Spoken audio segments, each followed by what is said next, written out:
Hey everybody, this is Mark Richards, the owner of Wasatch Recovery and a proud sponsor of Todd Sylvester's BeliefCast. We are excited to have you join us as we discuss Wasatch Recovery's unique treatment programs for overcoming addictions and techniques for developing a healthier lifestyle. We call this the Wasatch Way. Wasatch Recovery's goal is to instill hope, teach resilience, and help you achieve recovery. Enjoy today's podcast. Welcome, everybody. This is Todd Sylvester with the Todd Sylvester Inspires BeliefCast, and this is another edition of the Wasatch Way. And as always, I'm joined with Mark Richards, the owner of Wasatch Recovery, and we also have Christian Smith, who's a part of our marketing team. Two fantastic individuals, two guys I admire and love, and we're going to talk about another amazing topic that I think is very important for people to hear this, especially those in recovery. But I want to thank everyone tuning in. Wasatch Way is really got a good imprint on people out there, and a lot of people are responding to it. So thank you for sharing and also for supporting us in this. Thanks to all our sponsors, and again, all of you for just believing in me. It means a lot to me. So I hope you guys know that. I love you guys. So Mark Richards, like I said, was the owner, and then Christian, part of the marketing team. But we're going to start with you. Let's talk about culture, and why is that so important, especially in recovery, where people may go and you know, how that affects maybe their success or lack of. Okay.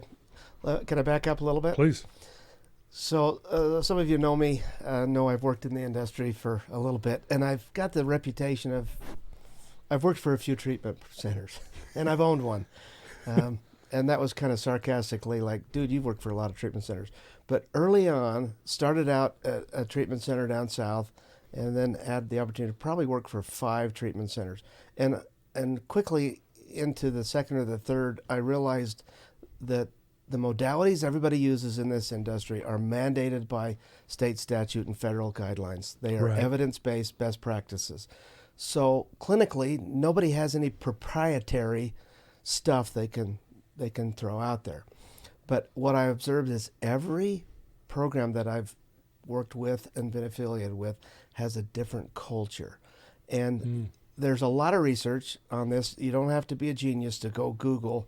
You got to go to the Google and just Google buy-in. Those are the 2 keywords: client buy-in, and the importance of that. The one study I read talked about doesn't matter what you present the client. That does, but it's second to the client's buy-in. Doesn't matter where you present it. What you present, the most important predictor of positive outcomes is going to be the client's buy-in. And to me, that speaks specifically to culture. Right. You've got culture in the old days when I first started, the culture was kind of hard. Like, Christian, you're an idiot. Yeah. It was kind of like clinically of tearing down or peeling the onion all the way back till it's to its core, to its center. And to do that was kind of hard. That was harsh. It's changed over the years. We don't break somebody down. We don't assume they're coming into us busted. And if they're not, we're going to make sure they know they're busted. We start at a different place overall in the industry than we did 15 years ago. But the culture speaks to, in my mind, how the clinical team presents themselves to the client. Yeah. Are they clear of shame-based modalities or treatments? Yeah. Are they client-friendly? For example, one of the things I love about Wasatch, the client-friendliness, is we take clients to the store and to the smoke shop once a week. Is that right? Once a week. It's true. Yeah. And that's client-friendly. That is client-friendly. There are other programs that there's tobacco-free programs. Or even sugar-free. Sugar-free programs. Right. They go really extreme. We know of a couple that are sugar-free, Brian Eden. And I hope you're hearing this, Brian. I love you. But at work, that speaks to a different culture. Yeah. Every treatment center has a different culture.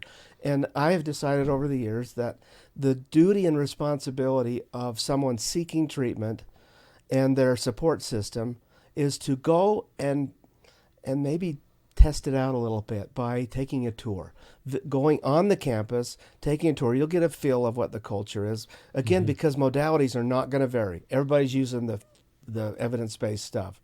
But the culture in every treatment center is different.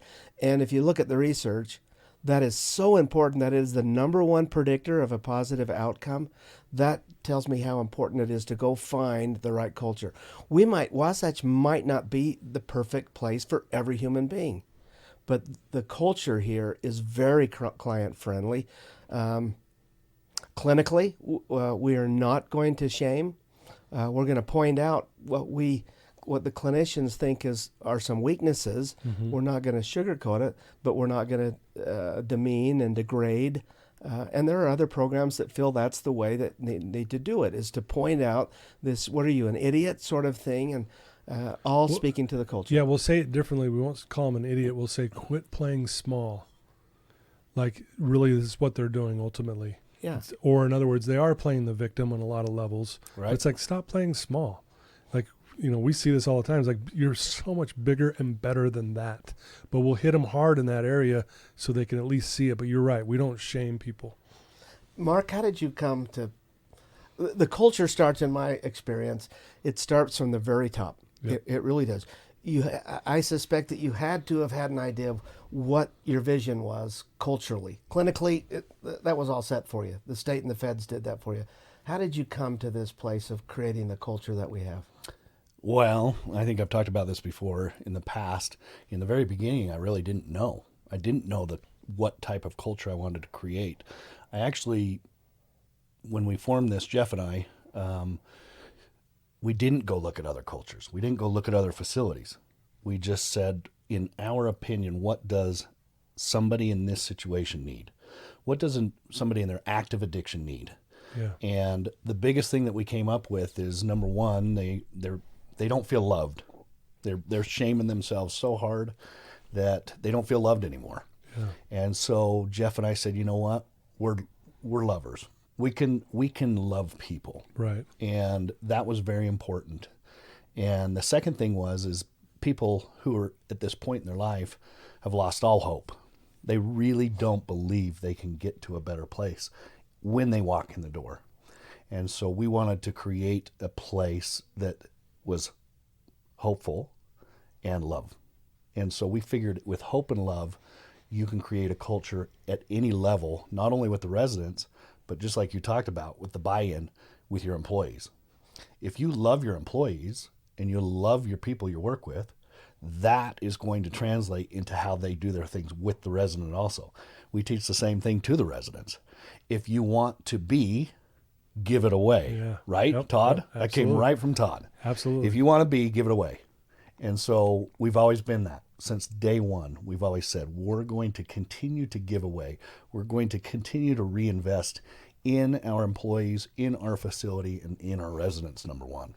And that's, I think, where the culture Yeah, and I'll agree. I'll add to that. So, Mark being an owner, you typically don't see an owner at the facility. That's pretty rare. And if they are there, they're there to get some numbers about where they're at and this and that, and they bounce. Mark is here every day. And from the moment, you're the one doing the tours too. So when they come in, their first experience is like, and Mark's a hugger, and he really will tell you, I love you. And he says it all the time. So these people walk out here going, who the heck is that dude, right? But yet made me feel, it's the first time I felt something good, because you're right, they're shaming themselves already. They're beating themselves up to a point where they don't want to live anymore. But yet they come here and they're embraced by this big bear hug from Mark. But yet it's genuine. And I watch you with every client, just how you interact with them. And Christian, you can, say what your thoughts are on that. But seeing that starts from the top, like you said, Christian, and that trickles down, because you wouldn't put up with it if we were different than that, right? Well, and we've talked about this also on the Wasatch Way in the past. When I hire people, when I bring people on as partners is what I call it. I don't look at my people as employees, first of all. I look at all of us as a partnership. Mm-hmm. We all have our role in helping people, and that's vital. Yeah. And one of the first questions I ask people is, how passionate are you about people, and do you love people? And if they can't answer that confidently, I don't want them. And that's Yeah. Plain and simple. I don't care what your credentials are at that point. I want to know that you love people and that you're doing this for a reason. Then we'll look at your credentials and we'll go from there. And I think that's where people grab our buy-in, Yep. up here at Wasatch. Yeah, I love that because they see our buy-in to this place, and that spills over, right? Yeah, That makes culture. and you can't teach that. Right. That's one of the beautiful things. As you were talking, I'm thinking, you interview people and you hire people as you see fit, and you do a good vetting process, because once they're hired, you empower them to take their personality and their skill set and not micromanage them, and they go and they do their thing. And if you didn't vet them right, it would bleed out from the culture that you've created, and be a negative factor in the outcomes. The buy-in is such a big deal on not only employees, but again, going back to the research, the buy-in is the number one predictor. It's not what they're being shared or presented or where it is. It's that the client actually believes that what is being presented to them will help them. Yeah. And I can't speak enough about the importance of buy-in. Well, and also that means they respect the person who's giving them this information, right? I'm fortunate enough to have gone through addiction myself, which gives me a little credibility with someone who sits there for the first time, and I have them read that out loud, that there's nothing wrong with them. But when they know my background, it's almost like, okay, this guy knows what it feels like to be hopeless and strung out and broke and losing everything, kind of thing. So that's that street also cred. plays in it. Yeah, Yeah, street cred. we have street cred, and once we get that street cred to the new client, they can lower their defense walls because when they walk in here, they go, "You don't know what it's like. You have no idea. Yeah. You've never been We to hear jail." that a lot. Yeah. Yeah. No, I spent 1.5 years in jail. I'm very familiar with jail. No, you haven't. Yeah. Yeah. I thought it was prison. It wasn't prison. Let's Okay. get that clear. It was I'm jail. always confused. Major Sorry. difference. It was jail. Well, I heard jail's worse here in Utah actually than prison. So I've heard the same thing. But that street cred allows us, and not everybody here at Wasatch has been down that road, Well, but most of us have. yeah, and Mark hasn't been an addict, but he's had a near-death experience where a lot of these guys come from, and that's ultimately why you brought this place. You know, It happened right in the very beginning. Yeah. I mean, before I even started, because I was oblivious. Yeah. I really didn't know how I was going to do this, not being an addict. And that, for a while, was kind of a crutch for me, as I was like, man, I don't know if I can do this. I don't know if I have the tolerance. I didn't understand it whatsoever. Yeah. And I think going through that experience of having an aneurysm, for those who don't know, I had an aneurysm, and to have that experience, to be in a hospital, to almost die, to literally be filled with fentanyl and Dilaudid and these drugs that people die from every day, and then have to detox out of it. Right. Frankly, it's the biggest blessing that ever happened to me, because I could relate immediately. Yeah. But it's taken me 11 years too now, to really understand it. And maybe it hasn't taken the entire time, but it took me years to really go, okay, I get it. Yeah. I've seen enough people. I see how it happens. I see that it's not a respecter of persons, for crying out loud. Yeah. It doesn't matter who you are. Yeah. It doesn't like you. Yeah. Absolutely. So, and it can catch anybody. For sure. But going back, I wanted to, just talk about Christian for a Yeah. second, since he's sitting here.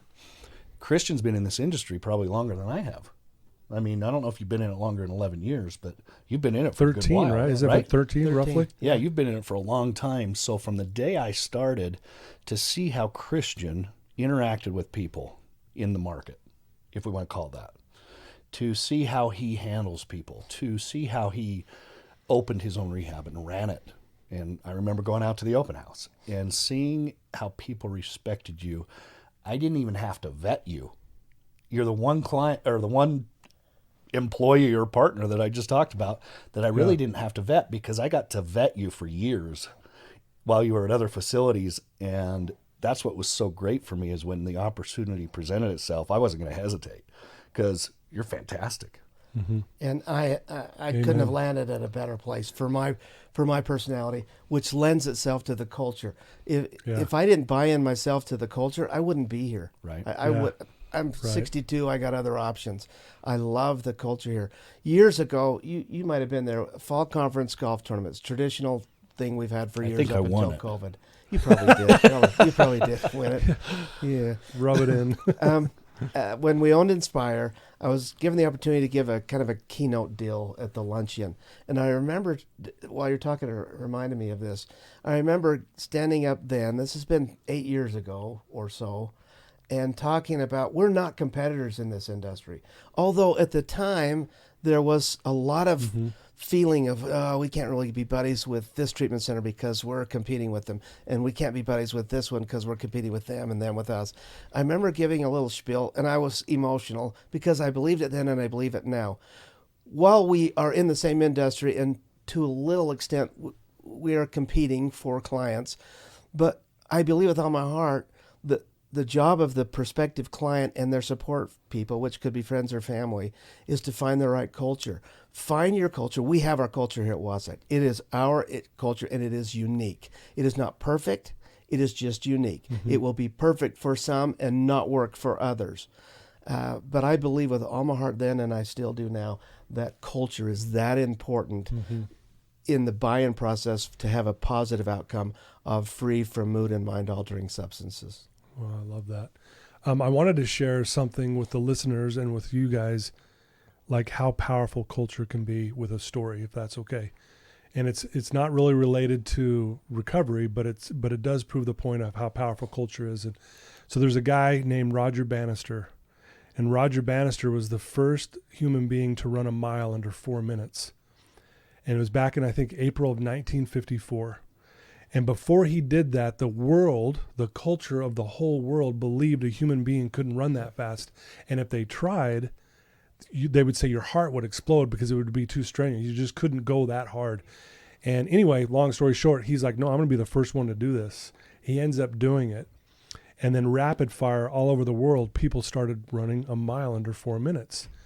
And people will say the most incredible thing about that was that he did it under 4 minutes. No, the most incredible thing to me is he changed the culture of the world, or the belief system, the buy-in. Oh, we can run a mile under 4 minutes? I'm going to go do that.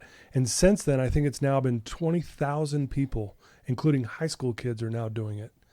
And what's funny, too, is his record lasted for 46 days. Isn't that amazing? Can you imagine? You finally do it. 46 days later, some other guy does it. And so, but that's how powerful culture, we buy into sometimes something that isn't true, right? Yeah. And then that's what I love about this place is I think these clients come in and they hear things like, where has this been? So it's almost like we're changing the culture, maybe one client at a time, of the recovery culture. Because I'm going to be really bold here. I think the recovery world on many levels has it wrong. I really do. And so it's that sharing this with these clients where they literally go, I've heard it 1,000 times on that couch when they go, where has this information been?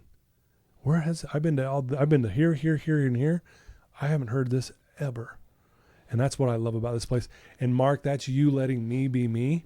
So I always tell you this. I'm so grateful that you allow me to have this job and let me be me. But since we're on the Wasatch Way, I'm going to tout you a little bit, Todd. Having worked for multiple good treatment centers in this community, I mean, really reputable treatment centers, the closest thing I've seen in 13 years to proprietary stuff, if you will, on a clinical, some quasi-clinical level, is your role here, Todd.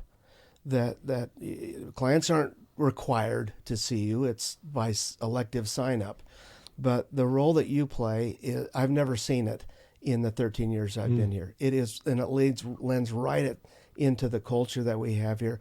And the role that I see you have is the gift of pointing out, observing and pointing out thinking errors and false belief systems that, in essence, are at the core of many reasons why our clients self-medicate with mood and mind-altering substances and other destructive behaviors. Right. Are faulty belief systems and thinking errors.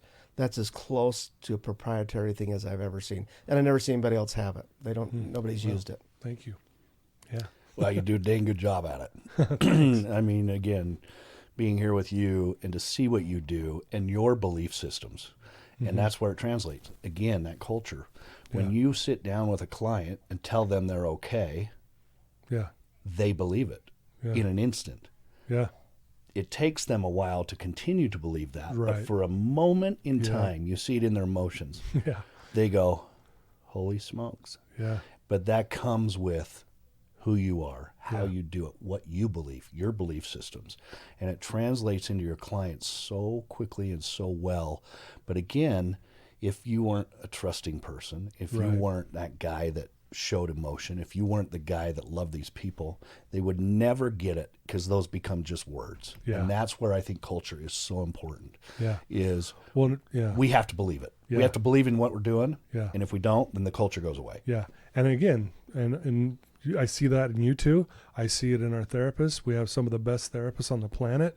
And I'm not just saying that because they work here, but they have a different way of doing things as well. And they're great at it. We have a great experiential, Tina and Tessa, freaking amazing. Right. The way they do things. And so, man, we have such a great team that have all bought into doing this a little different than most. I'm not saying we're perfect. Like you said, Christian, we're not perfect. And this may not be for everybody, but I think it is for most. I really do. I do too, Todd. You know what I mean? I do. I do have one more story, but again, I don't want to cut you off No, if you go. had something. Talking about the power of just someone buying into what you're saying. So this was probably, I think it's going on 5 years ago. I was doing a group up in the group room, and there was a guy that had been detoxing in his room for a few days, so we hadn't seen him. I think his name was Jordan. And he comes into, his first experience was my group. So he comes in, and I've got everyone in there, and I don't even know him. I'm like, who are you? He goes, oh, my name's Jordan. I said, why are you here? And he goes, I can't stop doing drugs. I said, oh, really? I go, did you do drugs today? He goes, no. Did you do them yesterday? No. Did you do them the day before? No. Did you do them the day before? No. Sounds like you already stopped. And I just paused. And it took a minute. And it was almost like, you could see the cogs turning. Right. And all of a sudden, Let me think about it that. was like this light bulb. And he went, holy hell. And I go, see, that's your problem. You say you can't stop, even when you've stopped. I go, that's why you keep relapsing. That's why you keep blowing up your life. And I kid you not, this guy to this day will tell you, I could have left treatment right there. He goes, that's when it clicked, like you said, because he believed it from me. Because I hit him with all the energy and love and, spirit, whatever you want to call it, that I could give that guy in that moment. And he says, I could have left right there. I could have packed my bags and left, and I would have been fine. Obviously, I had other stuff to work on, and that's why he was there. But it was such a cool thing to watch that. You remember that quote you shared with us some time ago? I think it was titled, "Are You Kidding Me?" Uh-huh. And in that document, it talked about the greatest. You're with me here. The greatest fear or whatever is not that someone can't do something. The greatest fear is that you are clearly able to do it and then some. Something, the gist of that. Yeah. Well, it's, the greatest fear is not that we're inadequate. The greatest fear is that we are powerful beyond measure. Yeah. And that's part of the culture that we preach here. We don't say it one more time. It's not that we're inadequate that scares us the most. It's that we're powerful beyond measure. Yeah. Like I can actually be great. And Mark, you're really good at this with the clients where you're like, I mean, you see the good in everyone, like, and you got the clinical team and myself going, Mark, you got to, and you're like, no, I see greatness and I see this. You're so good at that. And so are you, Christian. But I think, again, it plays on, we don't want people to play small. Right. Right. And that's part of the culture. No, we expect you to actually play big. Yeah. And we expect it. I don't care that you were just in the gutter a week ago with a needle in your arm. Yep. We expect you to play big, and we see that in you, right? Absolutely. I see it in everybody. Yeah, you're good at that. I do, and they've just lost that. And that's going back to where we were. They've lost that hope in themselves or that confidence, if you want to call it that. Yeah. And oftentimes I'll say, hey, fake it. Fake it till you make it, right? Yeah, right. That's just a good philosophy for the world. If you're insecure, try it, right? Try to Pull act your shoulders secure. back. Yeah. Stand tall, look at somebody in the face. It's going to scare the heck out of you to be assertive and say something with authority, but try it. And you're faking confidence in that moment if you're not really confident. Right. But then you see the reaction from the person standing across from you, and all of a sudden you go, wow, I felt kind of good. Yeah. And then you do it again, And before you know it, 3 or 4 times, all of a sudden you are confident. Yeah. Now you become confident. Yeah. But that scared, that feeling of fear of the reaction, or that I can't do this, is such a huge driver. I always hear you saying, stand tall, put your shoulders back. Yep. I mean, because that Especially shows with the confidence. girls, right? Because they literally crouch down. We've seen this, right, Christian, where they just like, they hunch over. Yeah. Almost hiding. It's like, almost in a like, position don't look at me. Yeah. And Mark, I always hear him say, hey, throw those shoulders back, man, you know. And they're like, okay. Yeah. You know. Stand tall. Yeah. Stand tall. It's good for you. You Yeah. know, pull those shoulders back. As you're sharing that, I'm also thinking about as one of the cultural personality traits that we have as a staff. We're optimistic. To a person, we are optimistic. We have clients coming in that are very pessimistic, and life has done that to our clients, right? Yeah. Their behaviors combined with the world that we live in, loneliness, Right. mental health stuff, entitlement stuff. We to a T come in. We are optimistic. Yes, you can do this. Yes, you will. Pull your shoulders back. Look up high. Don't look at your feet anymore. Don't look at my feet. Look me in the eyes. We are one of the cultural traits we have. We are an optimistic group. Absolutely. Loneliness, that's a big one, Huge. right? We see that constantly. I think that with that culture becomes the belief, just like you're talking about. So if we can instill a culture of belief, so many addicts hate to be judged, correct? Yeah. Yeah, oh, yeah. But what's funny is they place that judgment on themselves so often. Right. Yeah. And this is their belief system. Yeah. So I always say to them, don't put that scarlet letter on your back. And they'll say, well, other people judge me. I got tattoos and I've got this and I've got that. No, they're not judging you. You're inviting them to judge you, not necessarily from your tattoos, from your actions. Yeah.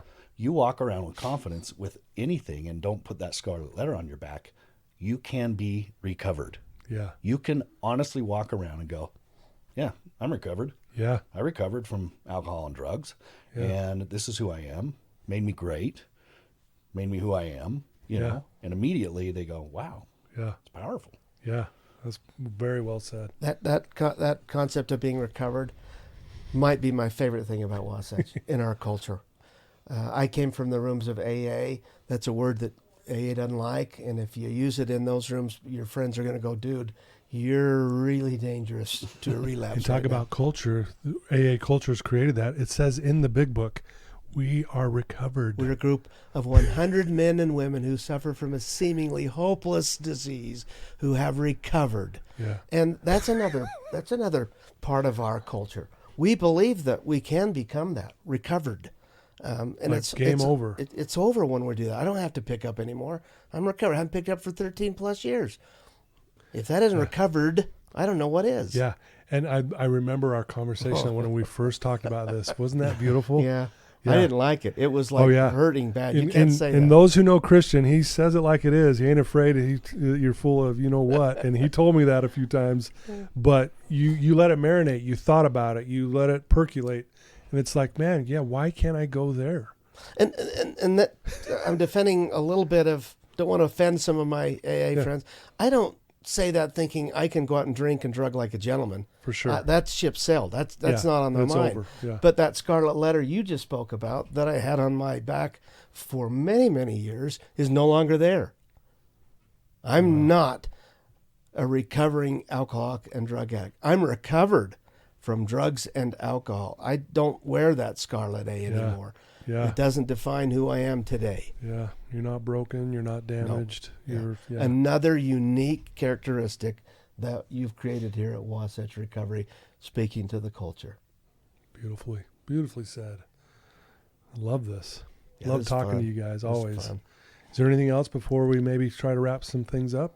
Any other last comments, Mark? Yeah, actually. I think the best part of my job is I get to hear from my own residents how great our culture is. Mm-hmm. That There's the proof. is instant credibility, Yeah. right? That we're doing something right.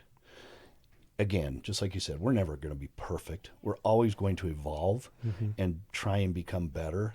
But I can tell you right now, I wouldn't hesitate to pull one resident out of group right now and say, come down here and tell me if we're different. Tell me if the culture is different. tell me what you think of the culture.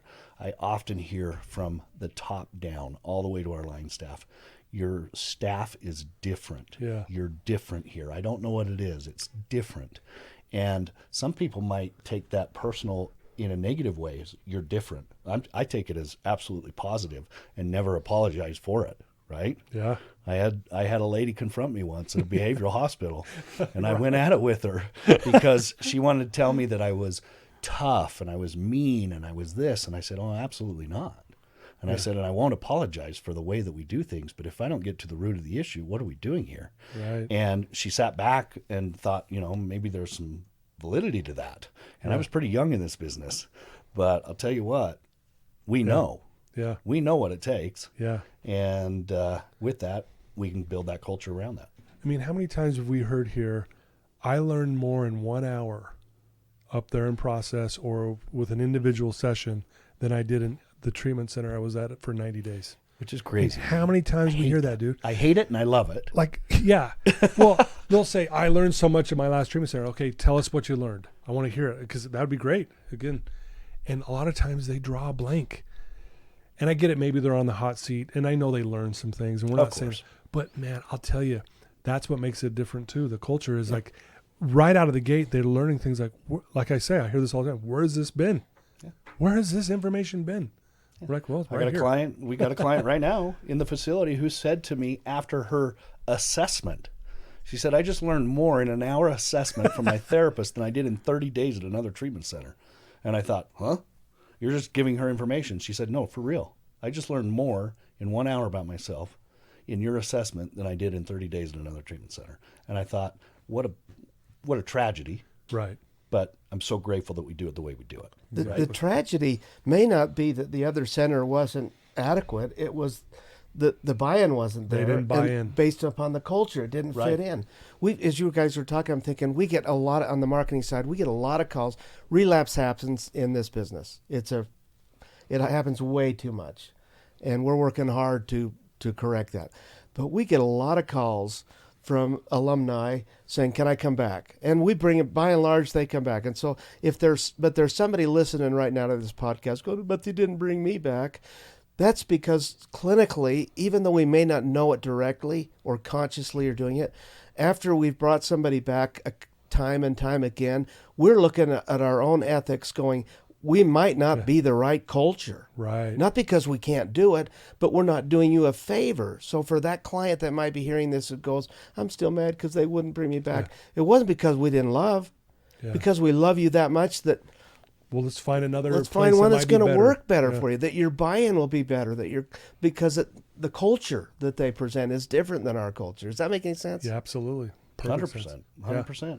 And I've heard it numerous times with my alumni. The best thing you did was put me in another facility for a month. I needed a little bit of, uncomfortable situation to continue to grow. Yep. And that's just us caring enough to say, hey, you're a little too comfortable here. Yep. Let's put you somewhere else. Yeah. Let's get you uncomfortable again. Yeah. If you want that growth. Yep. And again, there's very few facilities that are going to turn somebody away. Right. I'm just telling you, there are.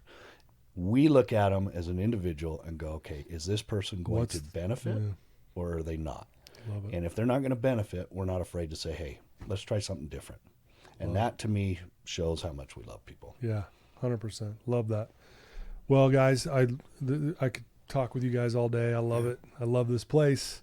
I love everyone we work with. We have the best jobs in the world. Right. We do have to deal with some really tough things as well. And I do want to say, in light of what's gone on this week, people ending their lives, some famous people as well. But if you are in crisis mode, you can dial 988. That's the new suicide hotline number. And you can go to 988lifeline.org, and that'll give you information as well. Mark, as always, what's the best way if someone wants to get their loved one in here, or if they want to get in here?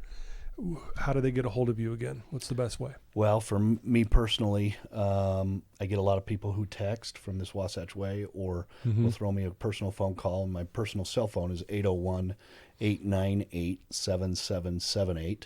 And then obviously they can call the main line, which rings to our admissions team and our marketing team, and that's 901-0024. Great. So call in anytime will help. If you're appropriate for here or not, we're willing to help you find a good place. And again, I think that's what we need to do, and that's what we should be doing, especially this time of year around Christmas. Yeah, absolutely. Yeah, at the time that we're Christian, taping yeah. this, it is a week before Christmas. And I think one of the next Wasatch Way, we ought to talk about not just the stresses of Christmas and how stress affects self-medication. We got to talk about one day on fentanyl.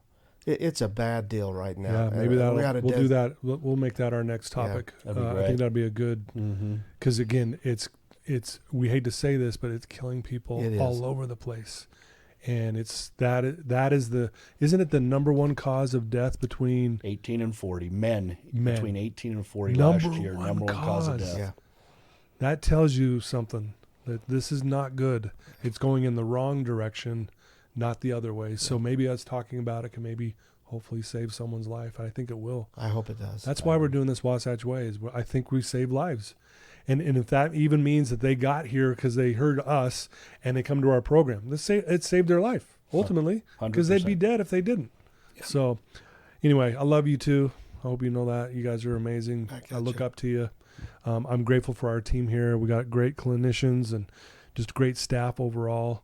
And I love doing this Wasatch Way. It's really cool. Yeah, it's fun. Yeah. Well, guys, there you go. Thanks for tuning in. Share this with anyone you know that might be struggling.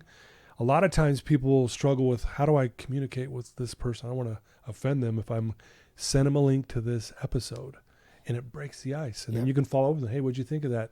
Hey, the reason why I sent that to you is I think maybe you might need a little bit of help. Would you be willing to go take a tour and go see Mark and Christian?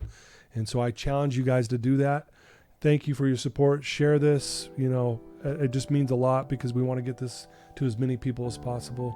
And we have a film crew here today. Thanks to you guys for standing for a half hour and hurting your backs. But anyway, love you guys. Until next time, and stay strong, stay clean. And if you need help, reach out to us. Love you.